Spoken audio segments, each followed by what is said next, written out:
రాజమహేంద్రవరం గోదావరి లంకంలోకి మద్యం జూదం ఇతరత్ర కార్యక్రమాల కోడి పందాల కోసం పడవలపై వెళ్లి ప్రాణాలు పోగొట్టుకోవద్దని రాజమండ్రి సిటీ ఎమ్మెల్యే ఆదిరెడ్డి శ్రీనివాస్ కోరారు. గోదావరిలో సోమవారం రాత్రి బోటు బోల్తాపడి మృతి చెందిన ఇరువురి కుటుంబ సభ్యులకు ఎమ్మెల్యే ఆదిరెడ్డి వాసు ప్రగాఢ సంతాపం తెలిపారు. ఒకరు రాజమండ్రి రూరల్ పరిధిలోని మిలిటరీ కాలనీకి చెందిన వారిని, మరొకరు రాజమండ్రి సిటీ నియోజకవర్గం పరిధిలోని సింహాచల నగర్కు చెందిన వారిని పేర్కొన్నారు. అసెంబ్లీ సమావేశాల్లో విజయవాడలో ఉండటం వల్ల వెంటనే రాలేకపోతున్నానని, తమ పార్టీ నాయకులు మృతుల కుటుంబాలకు అన్ని విధాల సహకారం అందించే ఏర్పాట్లు చేశామని తెలిపారు. జరిగిన సంఘటన పట్ల ఆయన తీవ్ర దిగ్భ్రాంతి వ్యక్తం చేశారు. అయితే వారు బోటులో గోదావరి లంకల్లోకి వెళ్లిన పరిస్థితుల పట్ల ఆయన విచారం వ్యక్తం చేశారు. దీనిపై ఎస్పీతోనూ సంబంధిత పోలీస్ స్టేషన్ హౌస్ ఆఫీసర్తోనూ మాట్లాడానని, ఇలాంటి వారిపై కఠినంగా వ్యవహరించాలని సూచించామని ఎమ్మెల్యే ఆదిరెడ్డి శ్రీనివాస్ చెప్పారు. ఇకనైనా చెడు వ్యసనాలకు అలవాటు పడిన వారు మారాలన్నారు. జూదం ఇతరత్ర వ్యసనాలకు దూరంగా ఉండాలని ఆయన హితవు పలికారు. అసెంబ్లీ సమావేశాలు రీత్యా విజయవాడలో ఉండడం జరిగింది. నిన్న రాత్రి ఏదైతే సంఘటన జరిగిందో,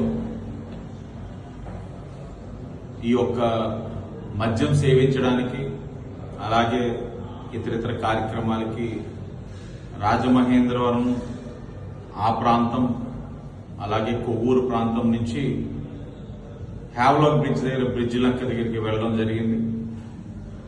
మరి నిన్న డ్రై డే ఎలక్షన్ ఏదైతే ఉభయ గోదావరి జిల్లాల పట్టభద్రుల శాసన మండలి ఎన్నికల కౌంటింగ్ ప్రక్రియ జరుగుతూ ఉన్న సందర్భంగా డ్రై డే.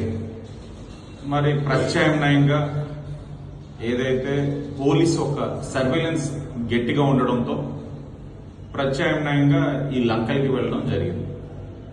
మరి వెళ్ళిన తర్వాత వస్తుండగా సంఘటన ఏదైతే జరిగిందో, దురదృష్టమైన సంఘటన, మరి ఇద్దరు ఎవరైతే మిలిటరీ కాలనీ రాజమండ్రి రూరల్ సంబంధించిన వ్యక్తి అలాగే రాజమండ్రి సిటీ సింహాచల్ నగర్ సంబంధించిన వ్యక్తి ఈత రాక ప్రాణాలు కోల్పోవడం జరిగింది. వారి కుటుంబానికి నా ప్రగాఢమైన సానుభూతి తెలియజేస్తా ఉన్నా. ముఖ్యంగా కూటమి వచ్చిన తర్వాత ఏదైతే ఈ జూదం కానీ లేకపోతే ఇంక ఇతరేతర కార్యక్రమాలు కానీ కఠినంగా వ్యవహరిస్తా ఉన్నాం. డే 1 నుంచి చెప్తా ఉన్నాం.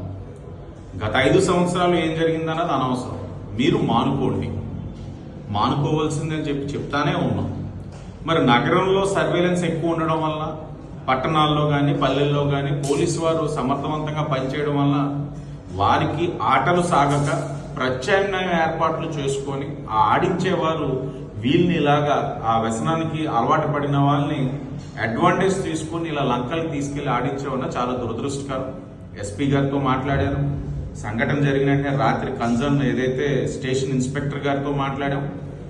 ఇప్పటికి 3 ఐడెంటిఫై అయ్యారు ఆడించిన వాళ్ళు. ఆ 3 పైన కూడా కేసులు కట్టించమన్నాం, కఠినంగా చర్యలు తీసుకోమన్నాం. ఇలాంటిది పునరావృతం కాకుండా చూడాలని చెప్పాం. అలాగే విజ్ఞప్తి చేస్తాము. సరే, మీకు అలవాటు అయింది, మానుకోవచ్చు. మనిషి తలుచుకుంటే ఏదైనా సాధించవచ్చు. ఈ రోజున మీ యొక్క వ్యసనం ప్రాణం వరకు వచ్చింది. ఈరోజు ప్రాణం కోల్పోయిన వాళ్ళ కుటుంబ సభ్యులు ఏ విధంగా బాధపడుతున్నారన్నది గమనించాలి. వాళ్ళు ఈ రోజున రోడ్డు మీద అర్ధాంతరంగా పడిపోయిన పరిస్థితులు వచ్చి ఉంటాయి. ఇలాంటి పరిస్థితి ఏ కుటుంబానికి రాకూడదు. మీరు ఆ వ్యసనానికి దూరంగా ఉండండి. ఈ కూటమి ప్రభుత్వం ఇలాంటి కార్యక్రమాల్ని ప్రోత్సహించదు. నిన్న డ్రై డే దొరకదు ఎక్కడా మీకు. ఎందుకంటే కూటమి ప్రభుత్వంలోని ఇలాగా ఈ చట్టం ఒక నిర్ణయం తీసుకుంటే దాంట్లోని లొసుకులు దొరకవు మీకు.